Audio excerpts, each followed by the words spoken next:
Hello বন্ধুরা, নতুন একটা ভিডিওতে তোমাদেরকে স্বাগতম। জগরহাটে ধারাবাহিকের আজকের পর্বে দেখা যায় যে স্বয়ম্ভু বুঝতে পেরেছে যে কোনো সময় ডক্টর অশ্রুকণা দাসকে দিব্যা আসিনের লোক শেষ করে দিতে পারে, আর এই জন্য তার ডিপার্টমেন্টের 2জন পুলিশকে অশ্রুকণার বাড়িতে পাহারা দিতে বলে। এদিকে দুর্গা বাড়িতে বৈদ্যুতিক নিয়ে নানা ধরনের গল্পগুজব করছে। ওদিকে দিব্যা তার একজন লোক পাঠিয়ে দিয়েছে অশ্রুকণা দাসকে শেষ করে দিতে, আর সেই লোক দুধ অলার ছদ্মবেশ ধরে চলে এসেছে তার বাড়িতে।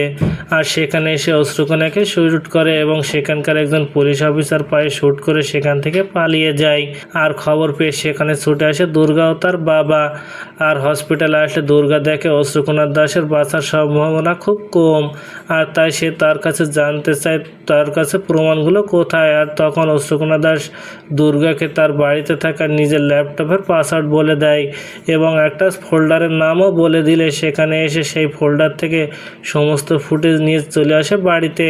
আর বাড়িতে এসে সেটা নিজের ল্যাপটপে লাগিয়ে বৈদেহী ও উৎসব সহ বাড়ির সকলের সামনে শুনিয়ে দিলে বাড়ির সবাই সেই কল রেকর্ড শুনে চমকে ওঠে। তো বন্ধুরা, কী ঘটতে চলেছে গল্পে এবার জানতে হলে আমাদের সাথেই থাকুন। ধন্যবাদ।